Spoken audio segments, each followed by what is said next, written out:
topic here. We've got a overarching talk about immigration going on. So with UK Prime Minister Rishi Sunak announcing a crackdown on immigration in the recent electoral success of Netherlands Prime Minister Geert Wilders, the once prevailing globalist open borders consensus is showing signs of disintegration. Prime Minister Justin Trudeau's vision of a post-national state for Canada is now grappling with the pragmatic response of the public to mass immigration. The resistance against elite-dominated policies signals a potential realignment in the global landscape. Canada, historically aligned with perpetual increases in immigration levels, is facing a shift in public sentiment as indicated by recent polls. A Ledger survey reveals that 75% of Canadians believe record immigration targets contribute to housing affordability and the healthcare crisis. So what's your initial thoughts on the public change in sentiment towards immigration? Well, I think that if you look through a lot of other countries, especially in Europe, we're seeing these problems everywhere, right? Austria, Denmark, Finland, France, Germany, Italy, Hungary, Sweden, Poland, now the UK and the Netherlands. They're all implementing or have implemented more strict immigration rules because it's effectively ruining the country for the people who are there. So this is not a new problem. We're all just becoming a little more aware of it. You're seeing what's happening in Ireland right now too. I mean, fucking Conor McGregor's arguing with the guy. You know what I mean? Like, he's like, this has got to change. This has got to stop. You know, you're just supporting, refugees and people that are coming in, and it's ruining the country. But I want to say, like, I don't have any problem with immigration. I don't have any problem with multiculturalism. I don't. What I have a problem with is when you scale it faster than critical infrastructure. So faster than hospitals, faster than homes, faster than the economy can manage. Because then what happens is everyone that's already in the country, they start to suffer. And it becomes this disproportionate problem, especially in sort of like Western ideology right now. They want to spend more time and more money on the new refugees that got in rather than taking care of the people that have been here. This is the big problem I think you're seeing all throughout the West. And what I think this is the turning of a tide, right? So we've been you and I have been watching this happen over the last several months, several years. Giorgia Meloni, I think, from Italy was one of the first big ones. And you're just going to continue seeing it. And again, to me, this is the shift, not necessarily away from liberals to conservatives, but away from sort of this, this really, really big problem with open borders. It's an ineffective policy. It doesn't work well for the people that are there. And I'm of the mind that everyone's now becoming more aware of it. And it's this weird thing where people are like, oh, you're being xenophobic, this, that, whatever. But when you look at these polls, I mean, the numbers say otherwise. Well, there was a great clip that I watched from Christopher Hitchens. He said, resist it while you still can before the right to complain is taken away from you. You will be told you can't complain because you're Islamophobic. The real conversation isn't whether closed borders or open borders. The rational conversation to have is what is the acceptable level of immigration, and that's what you're talking about with modeling it along with infrastructure building. But it is crazy to see that you're essentially labeled racist, bigoted, any of these terms, inflammatory terms that everybody is scared of having hurled their way. If you even question at all the current rate of immigration. And a buddy of mine, Lewis Brackpool, a reporter from the UK, just covered it, and he did a great job. But he was talking about how the current rate in the UK of immigration would require them to build 18 cities the size of Birmingham per year to keep up. So here's my question. Why? Why do it? Why have this pace of immigration? There's two ways to look at it. Economically, and then from sort of a political, maybe ideological standpoint. Economically, Canada's driven their GDP since World War II on immigration, right? However, the threshold's always been different. When we had a high threshold, we were bringing in high earners, people that are contributing to society.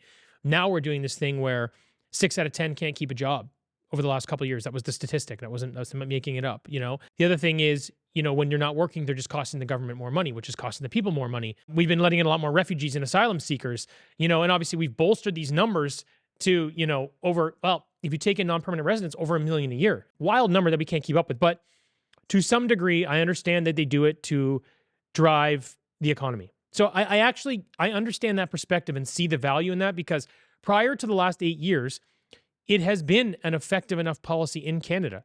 You know, like if you looked at our national debt before Trudeau, not bad. Not great, not bad. Could have been gone with the right politicians, but not bad. You look at how the country and everything was growing, affordability, quality of life, how many hospitals there were, like a lot of medical. Now let's get away from the medical system. But you kind of look at that and you're like, things aren't bad. I understand like driving this many people into the country, and it is working for Canadians. I don't think violence was a real big problem. I think we were okay. But when you ramp it up substantially, I think it starts going the other way. What happens is now it ends up costing the country more than it is bolstering our GDP. And I think that's where we're at. So that's kind of into the ideological side. This is a bit of a tinfoil hat. You know, you can put the strap on. I was going to say, I was just about to be like, yo, let's put the tinfoil hat on because I know you know second. more about this for sure. But there seems to be this overarching idea of bringing in people from all other parts of the world at scale to sort of break down your own culture. And they're pushing a loss of national identity within each country to work towards maybe globalizing governments, whether it's one or two governments or just, you know, the way I see it is more East and West. Maybe it's a single government. I don't know. But the way that they're doing this and the way that people are supporting the negative things that they're doing, like in Ireland, when that foreign nationals stabbed those kids and the government comes out and supports them and says everyone else that they're being racist and xenophobic. And I'm like, that doesn't make sense unless you're trying to break down a cultural barrier for a particular reason. So there are a number of instances that sort of support that theory, but I would actually like to hear you expand a little more on that. Going back to this Agenda 2030, the World Economic Forum and the UN sustainable goals, essentially, of a diverse and equitable society for all.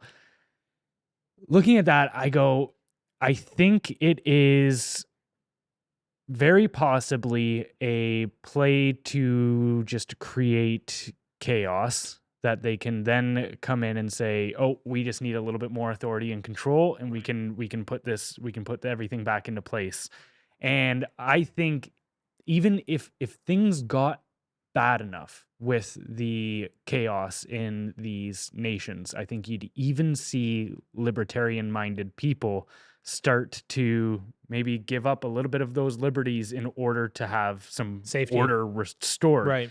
Going to that point about breaking down the culture of our society. So you look at what are Western values, which is, it's the idea that society exists for the sake of the individual, that the individual doesn't exist for the sake of society.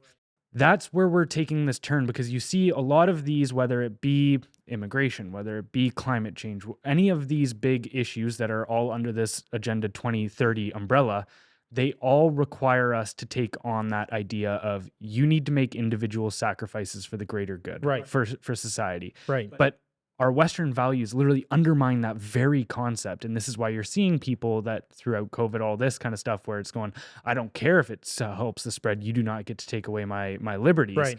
And I think these are a way to undermine all of that. There's the idea that there's nothing wrong with multiculturalism, but I think there's nothing wrong with multiculturalism as long as those cultures have a mutual agreement on certain values. I agree with that. So as soon as you start bringing in cultures en masse that say don't believe in things like women's rights, Sure, or they don't value life the individual same rights, way too. all of this yeah. kind of stuff, those cultures cannot coexist. Not peacefully. And there's a great quote from Douglas Murray where he says, those who believe that Europe is for the world have never explained why this process should be one way, why Europeans going anywhere else in the world is colonialism, whereas the rest of the world coming to Europe is just fair and fine. It does seem like there is an objective to this, what is essentially becoming a political nightmare for even the people that are putting them into place. You don't see them at all sit back and go, oh, yeah, you know what? We had an objective and we haven't hit it, so we need to readdress how we're different focusing levers. on this. Yeah. You see them double down and they go, nope, we need more of this. It's working. We love multicultural, Right. all of this stuff. So there's absolutely no readdressing this situation, which makes me wonder, maybe they're getting what they wanted out of this policy. That makes sense. I mean, You made a really good point there in terms of them using this to drive a wedge between society to cause more trouble so that they could implement themselves to fix the problem again. Basically, the standard government thing: create the problem, here's the solution. So I actually really agree with that. I think that's a good point. But one thing I kind of wanted to highlight when you said that is when everybody is losing their individual freedoms and it's going more towards the group, well, what is that? It's fucking communism. And that's why when I say these things and people are like, you sound like you're crazy, you're in a tinfoil hat, we're not a communist country. Not yet. But the more they take away individual freedoms so that you can do what's right for the group, that's where we're going.